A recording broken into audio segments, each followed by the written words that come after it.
Ecuador se ha convertido en, proporcionalmente a su población, el país latinoamericano más golpeado por el coronavirus. Y también, proporcionalmente a su número de habitantes, es muy probable que, según las propias previsiones de sus autoridades, termine siendo uno de los 3 más afectados del mundo, sino el que más. Y si las cifras auguran un panorama desolador, ¿qué decir de las imágenes?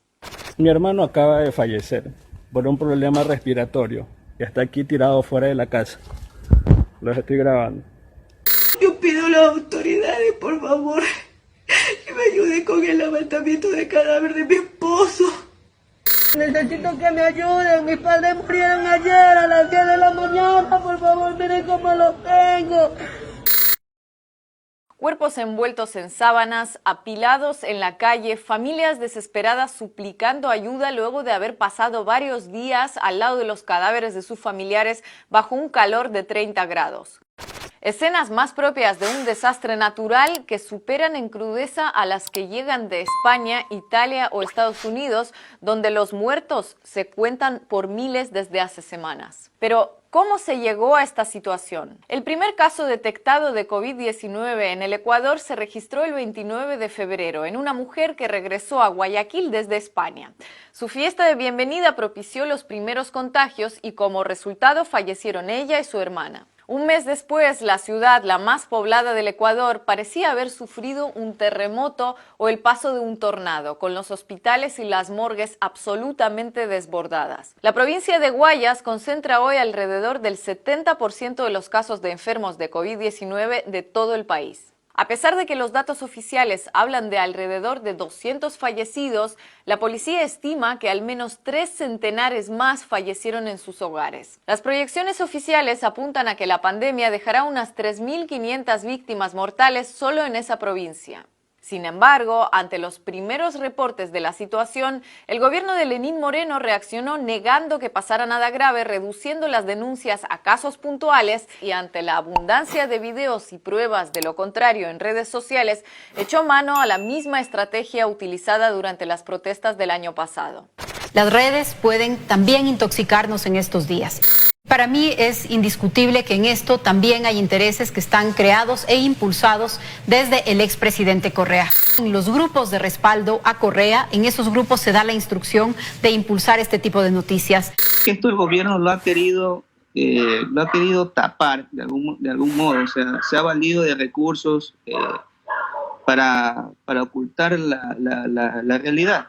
Si vamos atrás hacia los acontecimientos que se dieron en octubre de 2019, es la misma táctica que tiene el gobierno para cuando ya se sienten acorralados, entonces lo que hacen es buscar chivos expiatorios. El discurso oficial optó por magnificar lo que sí era verdaderamente puntual, la presencia en redes sociales de fotos o videos descontextualizados de otros años o países como si fueran de esta crisis, para demostrar que la situación estaba bajo control, mientras seguía quitando importancia a los casos reales que de puntuales nada de nada. Todos tenemos en este momento a un pariente, a un amigo, a un conocido fallecido. En Guayaquil, es simplemente un dato pequeñito, eso estadísticamente no se sustenta con la cantidad de fallecidos que oficialmente se siguen dando. Acá los datos no los sabemos por fuentes oficiales, lo sabemos porque nuestros amigos se mueren, nuestros parientes se mueren, nuestros conocidos se mueren. Entonces algunos periodistas y usuarios de redes sociales comenzaron a hacer el trabajo que no les debería haber correspondido a ellos: recopilar casos, contabilizarlos, llamar a las familias denunciantes y ya con todo procesado y comprobado, compartirlo. Empezamos a recibir datos en videos y audios de gente desesperada porque vayan a retirarle el cadáver. Y dije, esto está demasiado disperso, no podemos llegar a una dimensión si no hacemos algo. ¿Y qué hicimos? Empezamos a mandar a todas estas denuncias al grupo de WhatsApp de la gobernación del Guayas. La información solo iba a llegar al funcionario. Y dije, no, esto tiene que transparentarse de alguna manera y yo lo voy a hacer a través de un hilo de WhatsApp. Mi intención fue ayudar a estas familias y tener esta base de datos verídica y verificada con cada uno de los deudos. Así fue como la palabra que más temía el gobierno, colapso, ya no pudo disfrazarse más de fake news ni justificarse con supuestas injerencias desde el extranjero ni achacarse a la gestión anterior.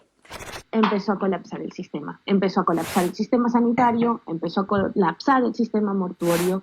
Como la autoridad no tiene el aparataje adecuado para una emergencia de este tipo, se demoran hasta 5 días en recoger un cadáver y la gente se vuelve loca. Imagínate el dolor ya de haber perdido un pariente y pues tener que sacar el cadáver al patio de la casa porque ya no lo puedes tener dentro, en algunos casos. En otros pasa días en una habitación con la casa apestando a difunto. En nuestra búsqueda de testimonios desde el Ecuador, dimos con un trabajador de la salud de Guayaquil quien aceptó compartir su experiencia a condición de hacerlo anónimamente. Apenas teníamos 25 fallecidos y el gobierno anunció que iba a construir una fosa común. ¿En qué país del mundo 25 fallecidos amerita una fosa común, por ejemplo? En ninguna parte del mundo. Sin embargo, anunciaron eso porque ya conocen ellos las cifras oficiales de cuántos muertos hay en Guayaquil solamente. Los cadáveres que están alto tiempo sin refrigeración, esto va a acarrear problemas sanitarios muy importantes. Sin embargo, también tenemos que tener en cuenta el componente psicológico. ¿Usted se imagina una familia ecuatoriana teniendo un cadáver 5 días en su casa? Es un trauma psicológico muy importante que va a atravesar la familia ecuatoriana. Finalmente, el presidente reconoció que había que decir la verdad, que los registros oficiales de fallecidos se quedan cortos y anunció medidas urgentes para atender la situación. Para entonces, sus niveles de aprobación general y de la atención de la pandemia alcanzaban récords negativos. Estamos totalmente huérfanos de autoridades. No te podría decir que tenemos un mal gobierno siquiera. No tenemos gobierno. Un presidente está gobernando por Twitter. Al comienzo de este video nos preguntábamos cómo se llegó a esta situación. Y aunque como primera fecha mencionamos finales de febrero, cuando el virus se hizo oficialmente presente en el Ecuador, lo cierto es que para entender por qué se produjo este colapso hay que remontarse más atrás. Después de años de continuo aumento interanual, durante el gobierno de Lenín Moreno se produjo la primera reducción presupuestaria en salud en más de una década. Pese a las advertencias de la OMS frente a una posible pandemia, el gobierno continuó el proceso de despidos y precarización laboral para cumplir sus obligaciones con el Fondo Monetario Internacional. No contamos con los respiradores suficientes para salvar la vida de los pacientes, no contamos con tantas camas disponibles en UCI, tenemos en muchas ocasiones que esperar que un paciente fallezca, un paciente muera, para poder utilizar esa cama, para poder utilizar ese respirador, ese ventilador en otra persona. A finales de 2019, el Ejecutivo dio por terminado el convenio de asistencia sanitaria que mantenía con Cuba, lo que supuso la salida del país de unos 400 médicos cubanos. Y en medio de la emergencia sanitaria por el coronavirus, el ministro de Finanzas anunció el pago de $320 millones como parte de la deuda externa con el FMI. Fue en esos mismos días cuando la ministra de Salud renunció, aduciendo que no podía enfrentarse a una emergencia sin recursos. Hay un excedente extraordinario de pacientes y es lo que estamos viendo ahorita. Pacientes que no tienen cama, pacientes que no tienen oxígeno y que a veces los médicos tratamos de hacer un esfuerzo sobrehumano para mantenerlos con vida, pero lastimosamente no podemos cumplir nuestro cometido porque nos hace falta muchos insumos. Y para añadir más dramatismo a una emergencia ya de por sí dramática, decenas de los infectados por coronavirus son personal sanitario. Es mentira lo que señalan algunas autoridades como el viceministro de Salud, que todos los profesionales tienen sus equipos de protección. Eso es una mentira. Es más, hay y existe actualmente una larga lista de profesionales de la salud que han muerto en esta pandemia.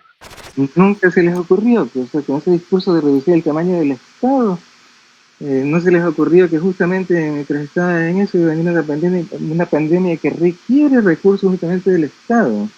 Aunque todo esto no ha hecho sino empezar, si el desesperado caso de Ecuador nos deja alguna enseñanza, es que no solo importan las medidas que se toman frente a la llegada de una pandemia, sino que igual de críticas, o tal vez más, son las que se habían tomado antes.